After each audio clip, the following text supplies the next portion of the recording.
बात करते हैं। बड़ी खबर यह कि एक तरफ जहां विपक्ष के साथ खेला हो गया तो मोदी अपने हैट्रिक मिशन पर लगे हुए हैं। जिस तरह से बीजेपी ने राज्यसभा चुनाव में विपक्ष को चारूखानी चित किया है, उसी तरह से लोकसभा चुनाव में विपक्ष का सूपड़ा साफ करने की तैयारी में मोदी लगे हुए हैं। लाइव तस्वीरें आपके लिए लेकर आए, लाइव दिखाइए और फर्स्ट ऑन लगाइए स्क्रीन पर और फुल स्क्रीन दिखाइए। प्रधानमंत्री नरेंद्र मोदी रोड शो कर रहे हैं। ये जो तस्वीर इस वक्त आप देख रहे हैं, ये लाइव एक्सक्लूसिव तस्वीर आप देख रहे हैं जिसकी जो आपके स्क्रीन पर है। और इस वक्त प्रधानमंत्री रोड शो कर रहे हैं। प्रधानमंत्री दक्षिण भारत के दौरे पर है। दो बड़े राज्य केरल और तमिलनाडु का दौरा करने के लिए पहुंचे। दरअसल 24 के चुनाव में पीएम मोदी ने बीजेपी के लिए 370 और एनडीए के लिए 400 का टारगेट सेट किया है। यह तभी मुमकिन हो सकता है जब उत्तर से लेकर दक्षिण तक और पूरब से लेकर पश्चिम तक हर तरफ मोदी की लहर हो और कमल खिलता नजर आए। खासकर दक्षिण भारत के उन राज्यों में जहां अब तक बीजेपी का प्रदर्शन कमजोर माना जाता रहा है, वहां पीएम मोदी पार्टी को मजबूत करने के लिए हर कोशिश कर रहे हैं, हर रणनीति पर काम कर रहे हैं। पीएम मोदी आज केरल, तमिलनाडु और महाराष्ट्र के जिन 3 राज्यों के दौरे पर हैं, वहां लोकसभा की कुल 107 सीटें आती हैं। इनमें से बीजेपी के पास इस वक्त सिर्फ महाराष्ट्र की 23 सीटें हैं, लेकिन पीएम मोदी का टारगेट 107 में से कम 70 सीटों पर कमल खिलाने की है। कोशिश तो पूरे 107 की होगी। लेकिन इस वक्त एक बड़ी खबर आपको बता दें, यूपी राज्यसभा चुनाव के नतीजों का ऐलान हो गया है। यूपी में 8 सीटों पर बीजेपी को जीत मिली है। जो मैं पेच की बात कर रहा था, अब देखिए किस तरह से जश्न मनाया जा रहा है। बीजेपी में 8 सीटों पर बीजेपी की जीत और यूपी में 2 सीट पर समाजवादी पार्टी की जीत। और ये सब कुछ हुआ क्रॉस वोटिंग की वजह से, जहां पर आज 7 विधायकों ने उत्तर प्रदेश में समाजवादी पार्टी की क्रॉस वोटिंग कर दिया। अब रिजल्ट क्लियर हो गया है। उत्तर प्रदेश में राज्यसभा चुनाव में 8 सीटें बीजेपी ने जीत ली हैं और 2 सीट समाजवादी पार्टी जीतने में कामयाब रही है। जबकि समाजवादी पार्टी का दावा था वो 3 सीटें जीतेंगे और बीजेपी 8 कह रही थी, लेकिन बीजेपी के दावे सच निकले, जबकि समाजवादी पार्टी 2 सीट ही जीतने में कामयाब रही। ये अभी जो है वो अभी की ब्रेकिंग न्यूज है। अभी तुरंत जो है ये अपडेट किया गया है रिजल्ट, और रिजल्ट अब सामने है उत्तर प्रदेश में भी। तो संजय सेठ के जिस नाम की चर्चा हो रही थी, जिनके नाम पर पेच फंसा हुआ था, वो अब राज्यसभा पहुंच गए हैं। संजय सेठ ने जीत हासिल कर ली है।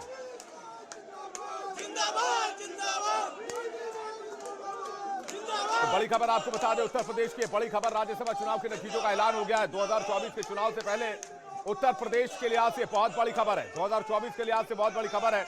बीजेपी के मिशन 80 को लेकर एक बड़ी खबर है। 2 सीटों पर समाजवादी पार्टी को जीत मिली।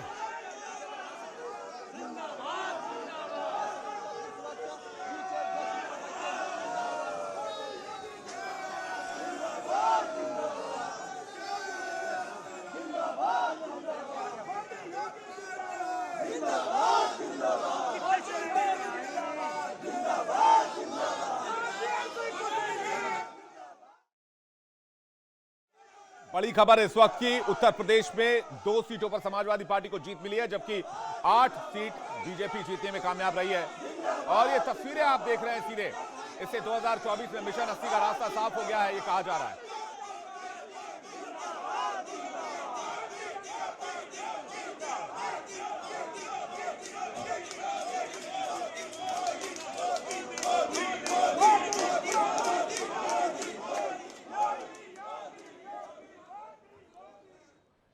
तो उत्तर प्रदेश की बड़ी खबर हमने आपको बता दी। अब मोदी के दक्षिण दौरे की बात करते हैं।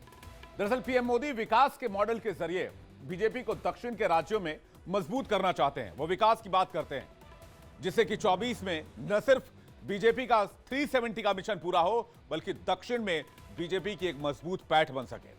मिशन साउथ के तहत पीएम मोदी सबसे पहले केरल के तिरुवनंतपुरम स्थित विक्रम साराभाई अंतरिक्ष सेंटर गए।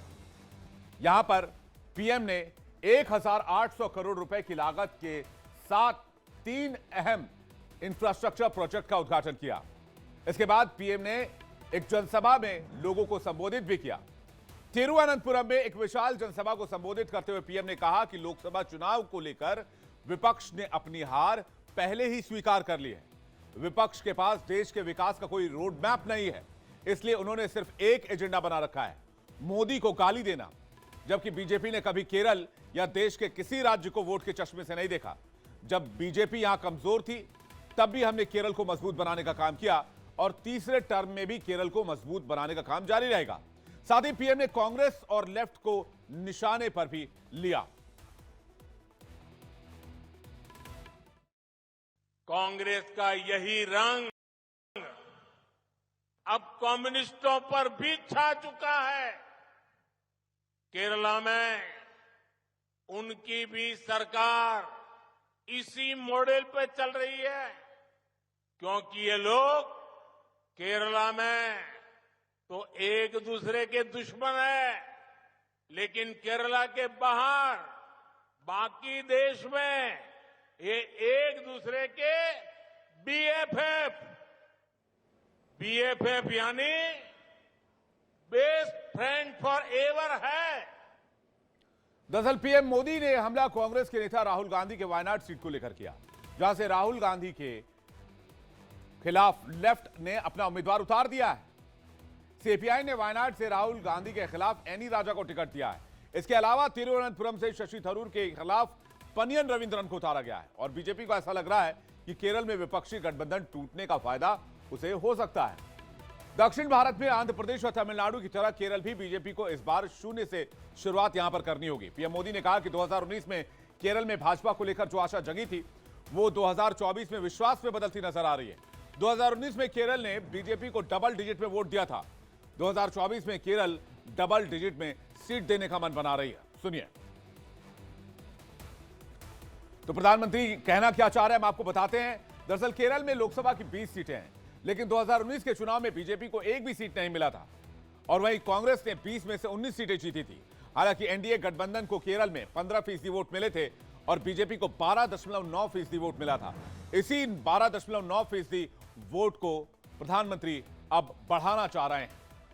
ऐसे में बीजेपी को लगता है कि अगर उसने केरल में 8 से 10% का वोट बढ़ा लिया तो दक्षिण के इस राज्य में भी कमल खिल सकता है। 2019 में केरला ने बीजेपी एनडीए को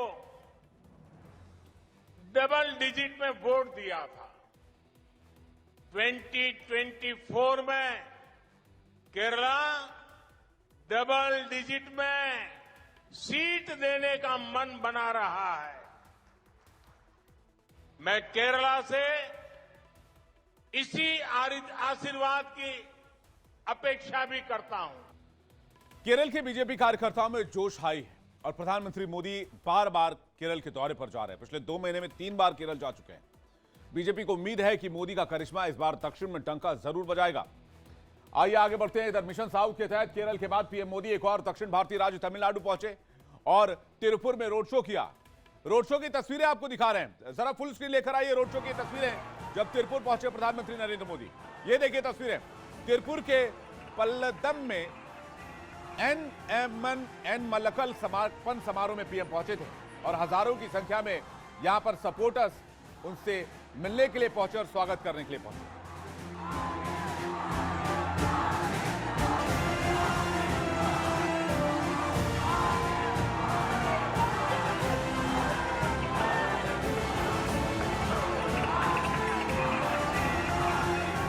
पीएम मोदी की ये रैली रोड शो तमिलनाडु में बीजेपी की सभी 233 विधानसभा सीटों को छूने वाली पदयात्रा के समापन के मौके पर आयोजित की गई थी।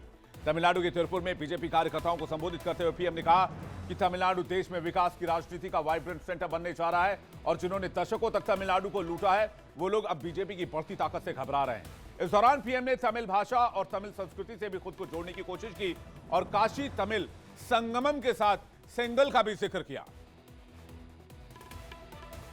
जिन्होंने दशकों तक तमिलनाडु को लूटा वो लोग बीजेपी की बढ़ती ताकत से घबराए हुए हैं।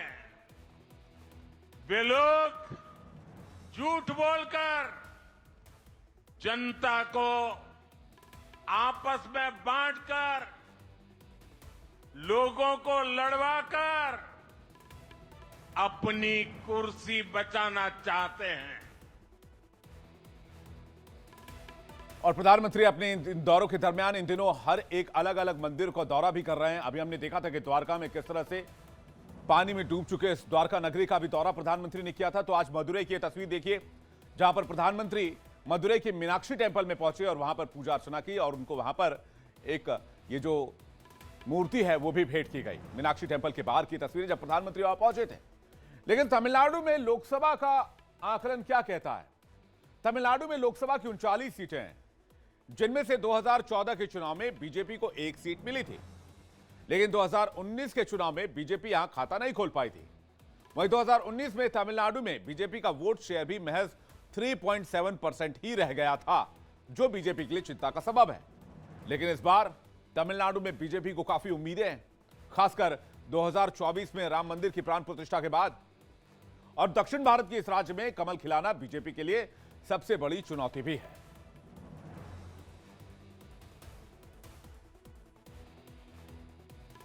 बीजेपी अपने तीसरे कार्यकाल में भारत को तीसरी सबसे बड़ी अर्थव्यवस्था बनाने की बात कह रही है। लेकिन दूसरी तरफ केवल मोदी से नफरत, उसके नाम पर एकजुट हुए इंडी गठबंधन के लोग अनाप शनाप बोलते रहते हैं। क्या तमिलनाडु में सियासी रणनीति सेट करने के बाद पीएम मोदी ने जर्मन सिंगर कैसेंड्रा से भी मुलाकात की। आपको बता दें कि 24 सितंबर 2023 को मन की बात के 105वें एपिसोड में पहली बार पीएम मोदी ने जर्मन सिंगर कैसेंड्रा का जिक्र किया था। कैसेंड्रा के 2 गाने भी शेयर किए थे। वहीं राम मंदिर की प्राण प्रतिष्ठा के दौरान भी पीएम मोदी ने कैसेंड्रा के राम भजन को शेयर किया था। और जब कैसेंड्रा से पीएम की मुलाकात हुई तो उन्होंने अच्युतम केशवम भजन गाकर पीएम का दिल जीत लिया। देवं भजे कृष्ण दामोदरं वसुदेवं भजे। हरे कृष्ण कृष्ण कृष्ण हरे हरे, हरे राम राम राम हरे हरे। हरे कृष्ण कृष्ण कृष्ण हरे हरे, हरे राम राम हरे हरे।